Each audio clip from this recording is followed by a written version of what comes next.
The Galactic Council's fatal decision, the crystalline spires of the Galactic Council chambers stretched toward the artificial stars of Station Nexus Prime. Within the massive amphitheater, representatives from 5 of the galaxy's most powerful civilizations gathered for what they believed would be a routine session. None of them realized they were about to make the worst decision in galactic history. Chancellor Thrix Valderon adjusted his position on the elevated platform, his insectoid limbs clicking against the polished surface. As the senior representative of the Zephyrian Collective, his species had dominated galactic politics for over 8 centuries through their superior hive-mind coordination and tactical planning. The Zephyrians viewed the galaxy as their rightful domain, with other species serving as either useful allies or manageable obstacles. The session is now in order, Thrix announced, his voice carrying through the chamber via bioacoustic resonators.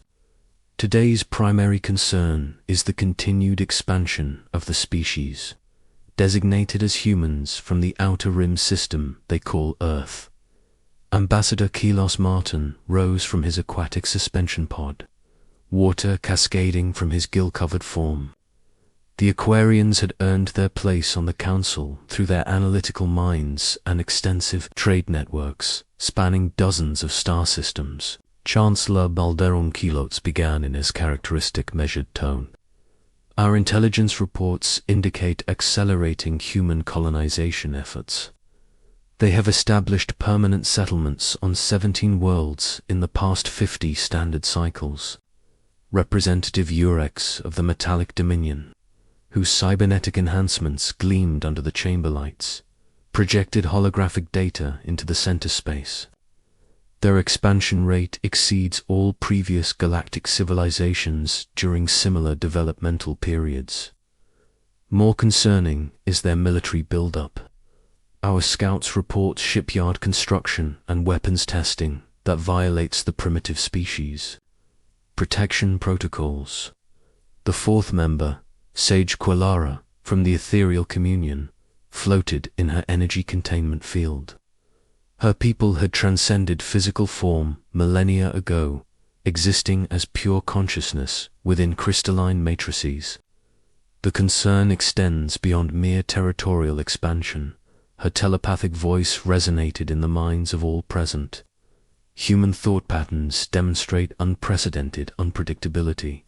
They resist standard psychological manipulation techniques that prove effective on all other emerging species. Finally, War Commander Bractus of the Iron Legion stepped forward, his massive armored form creating tremors with each movement. The Iron Legion served as the Council's military enforcement arm, having conquered or pacified hundreds of worlds. Through overwhelming technological superiority, my forces have observed human military exercises. Bractus growled through his vocal synthesizers. They employ tactics that ignore logical strategic principles. They train for scenarios involving fighting against superior opponents, as if they expect to face more advanced enemies regularly. Chancellor Thrix processed this information through the collective consciousness of his people. Thousands of Zephyrian minds analyzed the data simultaneously, reaching consensus within moments. The pattern is clear, he declared. This species shows dangerous potential for disrupting galactic stability. They expand aggressively, militarize extensively, and demonstrate resistance to standard integration protocols. Ambassador Kelos manipulated the holographic display, showing comparative development charts. Historical analysis confirms the concern. Every species that achieved interstellar capability followed predictable growth patterns. They focused on trade, peaceful expansion, and eventual integration into galactic civilization. Humans deviate significantly from all established models. The evidence was overwhelming. Human settlements maintained larger military-to-civilian ratios than any other species. Their ships carried weapons as standard equipment rather than defensive afterthoughts. Most disturbing of all, they had established multiple redundant command structures, suggesting they expected their primary leadership to be eliminated in warfare. They planned for defeat, Representative Urix observed, highlighting tactical analyses. This behavioral pattern exists in no other spacefaring civilization. They prepare contingency plans for scenarios where their homeworld is destroyed, their government eliminated, and their population scattered. Such preparations indicate a species fundamentally oriented toward conflict. Sage Quillara's energy field pulsed with agitation. More troubling is their psychological resilience. Standard pacification techniques prove ineffective. They respond to setbacks by adapting rather than submitting. This mindset threatens the stability of our carefully maintained galactic order. The debate continued for several hours, but the conclusion was inevitable. Every council species had achieved their position by eliminating or subjugating potential rivals before they became genuine threats. The human expansion pattern suggested they would eventually challenge existing power structures. The logical response was preemptive action. The motion before the council is clear, Chancellor Thrix announced. Species designation human represents an existential threat to galactic stability. Standard integration protocols have failed. Military intervention is required to prevent future conflict. The vote was unanimous. Within hours, the formal ultimatum was prepared and transmitted toward the Outer Rim system containing Earth. The message was clear. Surrender all colonies, submit to Council oversight, and accept permanent technological limitations or face complete extinction. 37 light-years away, Dr. Sarah Chen sat in her laboratory on Lunar Station, ostensibly conducting xenobiological research on alien plant samples. The small, unassuming woman had spent the last 15 years building a reputation as a brilliant but harmless scientist. The galactic community viewed her as one of the few reasonable humans, someone who understood humanity's proper place in the cosmic hierarchy. They had no idea that Dr. Chen was the architect of humanity's most closely guarded, secret, a comprehensive intelligence network that had been monitoring alien communications for decades. Sarah's workstation appeared to be analyzing cellular structures under a microscope, but the real work happened through quantum encrypted channels, buried within standard research data streams. Every communication between council worlds, every military transmission, and every diplomatic exchange was captured, decoded, and analyzed by human intelligence operations that officially didn't exist. The council's ultimatum arrived as expected, but Sarah had been tracking its development for months. She activated the emergency protocols that would alert every human world simultaneously while maintaining the appearance of normal scientific research. Captain Marcus Rodriguez received the coded transmission while conducting routine patrol duties near Mars. To any observer, the tall, weathered officer appeared to be running standard shipping lane security operations. In reality, Marcus commanded one of 12 hidden battle groups that had been preparing for this moment since humanity's first contact with alien civilizations. Prometheus Protocol is active. Sarah's voice came through his secure implant. Full council vote for elimination. Timeline indicates they expect easy compliance based on historical patterns. Marcus smiled grimly as he relayed orders to his concealed fleet. The ships looked like civilian cargo haulers and mining vessels, but each one carried weapons and defensive systems that would surprise their alien observers. Humanity had learned valuable lessons from studying how the Council dealt with problematic species in the past. General Alina Volkov coordinated the global response from her command center buried beneath the Ural Mountains. The stern Russian officer had spent 30 years preparing for this day, building a military doctrine based on a simple principle: when fighting technologically superior opponents, never fight fair. Begin Phase 1 operations, Alina ordered. Her staff: all civilian communications will indicate panic and confusion. Military assets remain hidden. We want them to believe their psychological assessment was accurate. Across human space, the reaction appeared exactly as the Council expected. Civilian populations seemed terrified by the alien ultimatum. Governments issued confused statements, calling for negotiation and peaceful resolution. Human military forces appeared small, primitive, and poorly organized. The stage was set for what the aliens believed would be a quick and easy occupation. The Galactic Council fleet assembled at the edge of the solar system within 72 hours. 500 vessels representing the combined military might of 5 civilizations arrived to enforce humanity's surrender. The armada was more than sufficient to destroy entire star systems if necessary. Chancellor Thrix established command operations aboard the flagship Collective Unity, confident that the humans would submit once they saw the overwhelming force arrayed against them. Historical precedent supported this assumption. No species had ever chosen extinction over submission when faced with such odds. Transmit the final ultimatum, Thrix ordered. They have 6 standard hours to begin evacuation of all colonies and submit their military assets for decommission. The response came within the allotted time. A single human representative appeared on the communication channels, identifying herself as President Jennifer Walsh of the United Earth Council. She appeared exactly as alien psychologists had predicted, frightened, desperate, and eager to negotiate.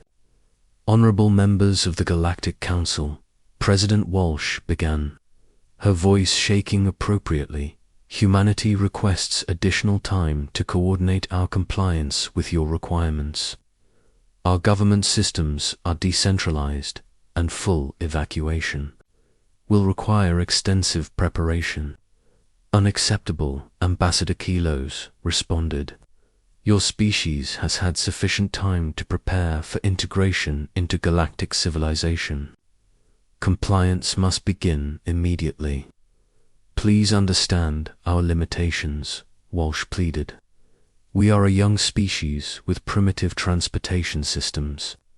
Complete colony evacuation will take months, possibly years. We're willing to begin immediately, but we need more time to complete the process. The aliens interpreted this exactly as humans intended. The response confirmed their assessment of humanity as a technologically inferior species attempting to buy time for futile resistance preparations. The Council agreed to a 30-day timeline for complete compliance, believing this generous extension would prevent unnecessary bloodshed. They couldn't have been more wrong. The 30-day delay wasn't a desperate attempt to buy time for evacuation. It was the final phase of a deception operation that had been in development for decades. Humanity had studied the Council's methods, psychology, and weaknesses. They had prepared for this confrontation while maintaining the appearance of primitive innocence. As the alien fleet settled into blockade positions around Earth and its colonies, human forces prepared to teach the galaxy a lesson about the dangers of threatening apex predators. The Council believed they were dealing with another primitive species that would submit to superior force. They were about to discover that humans had never been prey. They had simply been waiting for the right moment to reveal what they truly were. The galaxy's most dangerous species had just declared war on itself, and the results would reshape the balance of power among the stars forever. The trap was set. The Council had walked directly into it, and humanity was about to demonstrate why they were the species that had turned their own homeworld into a weapon before they had ever left their solar system. Humanity's terrible response. Admiral Jin Watanabe stood on the bridge of the UES Defiance, watching alien ships position themselves around Earth like predators circling wounded prey. The Council fleet had arranged itself in the classic blockade formation that had proven successful across dozens of previous pacification campaigns. Their confidence was absolute, their preparation complete, and their understanding of their enemy fatally flawed.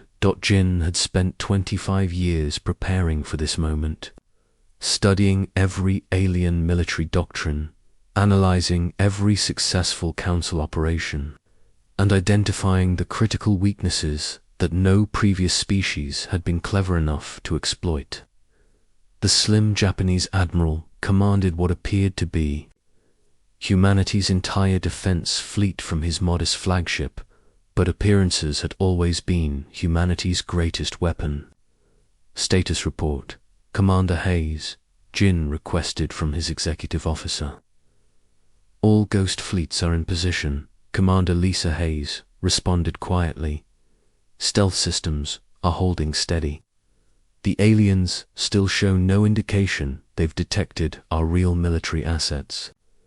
The human fleet visible to alien sensors consisted of exactly what the Council expected to find: a few dozen outdated vessels with primitive chemical propulsion and basic projectile weapons. These ships carried volunteer crews who understood. They were serving as bait in humanity's most dangerous gamble, hidden throughout the solar system, however, were the real human forces that had been constructed in secret over 3 decades. Dr. Ahmed Hassan monitored the situation from his research station on Ceres, surrounded by weapons systems that officially didn't exist. The brilliant Egyptian physicist had revolutionized human military technology by studying captured alien artifacts and developing countermeasures specifically designed to exploit Council weaknesses. The enemy shields operate on harmonic frequency.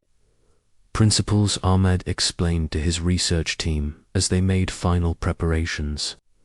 They're designed to deflect energy-based attacks by creating interference patterns, but they've never encountered weapons that can shift frequencies mid-flight or projectiles that generate their own electromagnetic fields. Ahmed's innovations went far beyond simple improvements to existing human weapons. He had created entirely new categories of warfare that alien military doctrine had no methods to counter. Kinetic rounds that could alter their trajectory after firing, energy weapons that appeared as harmless radiation until the moment of impact, and most devastating of all, computer viruses designed to infiltrate alien neural networks. Lieutenant Sofia Petrov prepared her special operations team for the mission that would begin humanity's real response to the Council ultimatum. The former Spetsnaz operative had been handpicked to lead the human forces that would operate behind enemy lines, using tactics that no civilized species would consider acceptable. Remember your mission parameters, Sofia briefed her team through encrypted communications. We're not trying to win a fair fight. We're going to make them question everything they think they know about warfare. Every engagement should leave them more confused and demoralized than before. Sofia's forces represented humanity's understanding that superior technology could be defeated by superior psychology.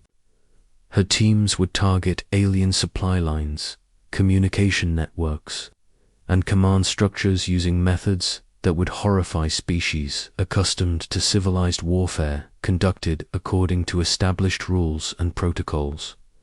The 30-day compliance period expired exactly as scheduled.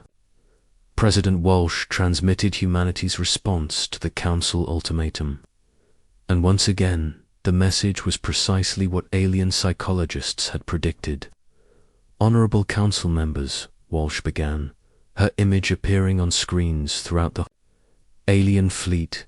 Humanity has completed our preliminary preparations for compliance with your requirements. However, we've encountered unexpected complications with our evacuation procedures. We request a brief extension to resolve these technical difficulties.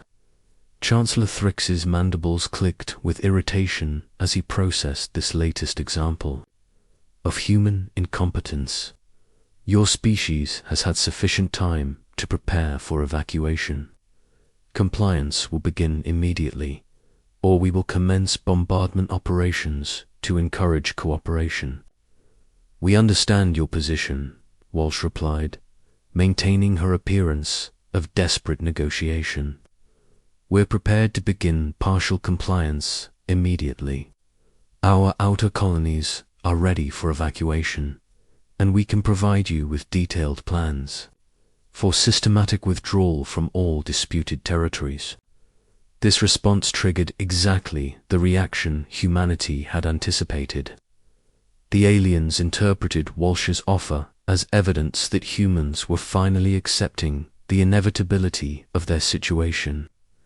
The Council agreed to begin with the outer colonies, planning to use initial success to encourage complete submission. The alien fleet divided into smaller task forces, each assigned to oversee evacuation of specific human settlements. This decision represented their first critical error, as it scattered their concentrated firepower and placed their forces exactly where human commanders wanted them. War Commander Bractus led the Iron Legion forces assigned to the Tau Ceti colonies, expecting to find frightened civilians and token resistance from primitive security forces. Instead, his fleet encountered something that defied every principle of civilized warfare. The human settlements appeared to be evacuating as promised, with civilian transport ships leaving planetary surfaces according to the agreed schedule. But as Bractus's forces moved into orbit to supervise the process, the transports suddenly altered course and began broadcasting signals that shouldn't have been possible. Impossible, Bractus growled as his tactical displays showed the approaching vessels. Those are civilian evacuation ships. They can't be carrying military-grade weaponry. The truth was far more disturbing than simple hidden weapons. The evacuation transports were civilian vessels, but their passengers weren't refugees. Each ship carried human special forces teams equipped with boarding equipment designed specifically for capturing alien spacecraft. Lieutenant Sofia Petrov's commandos struck the Iron Legion flagship with precision that shocked alien observers. They used magnetic grapples to attach their small craft to the hull, then cut through armor plating with tools that generated localized electromagnetic pulses. Within minutes, human forces were fighting their way through corridors that had never been designed to defend against internal assault. The Iron Legion had conquered dozens of species using overwhelming firepower and technological superiority. They had never faced enemies who boarded their ships during active combat or who seemed to treat impossible odds as acceptable risk factors. Human forces have penetrated Deck 7, came the panicked report over Bractus's communication system. They're using weapons that appear to phase through our armor. Request immediate reinforcement. But reinforcements were impossible because every ship in the Iron Legion fleet was under simultaneous attack.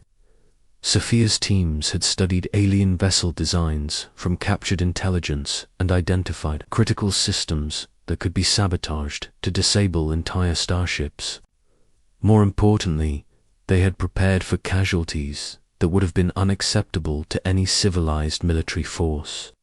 Sir, the humans are continuing their assault despite taking heavy losses, reported Bractus's tactical officer, their casualty rates should have forced them to retreat, but they're pressing their attack even harder. This represented the Council's fundamental misunderstanding of human psychology. The aliens came from species that had evolved beyond the need for individual sacrifice in warfare. Their military doctrine assumed that any force suffering significant casualties would retreat to minimize losses. Humans had evolved from predators who understood that sometimes the only way to survive was to be more dangerous than whatever was trying to kill them. The battle for the Tau Ceti system lasted 8 hours and ended with the complete destruction or capture of the Iron Legion task force. The few surviving alien vessels that managed to retreat brought reports that horrified Council leadership. They fought like predators, defending their young. One traumatized alien officer reported, when their weapons were destroyed, they used debris as projectiles. When their ships were disabled, they continued fighting with personal weapons. Some of them deliberately crashed their vessels into our ships, rather than allow us to capture them intact. Ambassador Kilos reviewed the tactical reports with growing alarm as similar disasters occurred throughout human space. Every Council task force had encountered the same pattern. Apparent civilian evacuations that transformed into coordinated military assaults, using tactics that violated every principle of civilized warfare. "This is impossible," Kilos transmitted to the other Council members. "Our intelligence indicated a primitive species with limited military capabilities. These forces demonstrate coordination and equipment that rivals our own technology." The truth was finally becoming clear to alien observers. Humanity's apparent primitiveness had been an elaborate deception spanning several decades. The crude ships and basic weapons that Council scouts had observed were deliberate misdirection designed to hide humanity's real capabilities. Dr. Sarah Kuhn's intelligence network had been monitoring alien reconnaissance missions since first contact, carefully controlling what information the Council received about human civilization. Every alien scout had been allowed to observe exactly what humanity wanted them to see. A young, naive species struggling with basic interstellar technology. Meanwhile, human industrial capacity had been secretly converted to military production years before the Council ultimatum. Every civilian facility capable of manufacturing spacecraft or weapons had been quietly retooled to produce military hardware. The result was a hidden armada that matched the size and capability of the Council's forces while remaining completely invisible to alien intelligence services. Admiral Watanabe finally revealed humanity's true fleet as Council forces struggled to comprehend their deteriorating situation. Across the solar system, asteroids suddenly began moving under their own power, revealing themselves as camouflaged military stations. Mining ships shed their disguises to expose advanced weaponry. Even civilian space habitats transformed into fortress complexes bristling with defensive systems. "All units, commence Operation Apex Predator," Jin transmitted to his real fleet commanders. "Show them what happens when they threaten the deadliest species in the galaxy." The human counterattack began with simultaneous strikes across dozens of star systems. Council forces found themselves facing an enemy that fought according to principles they couldn't understand or counter. Human ships appeared where no vessels should have been able to hide. Human weapons caused damage that should have been impossible with the technology the aliens thought they possessed. Most disturbing of all was the artificial intelligence that humanity deployed against Council communication networks. Zara-9 had been developed in secret as the ultimate cyber warfare weapon, designed specifically to infiltrate and disrupt alien computer systems. Zara-9 initiated network penetration protocols Admiral Watanabe commanded from his flagship. The AI's response came through every communication channel simultaneously. "Understood, Admiral. Beginning systematic infiltration of Council fleet networks. Estimated time to complete control 4 hours, 37 minutes. Zaranine didn't simply attack alien computers. She studied them, learned their weaknesses, and then turned their own systems against them. Council ships found their weapons targeting their allies, their life support systems failing without warning, and their navigation computers providing false information that led them into ambushes. The psychological warfare was even more effective than the physical attacks. Council species had spent centuries believing they represented the pinnacle of galactic civilization. The discovery that a primitive species had been manipulating and studying them for decades shattered their fundamental assumptions about their place in the galaxy.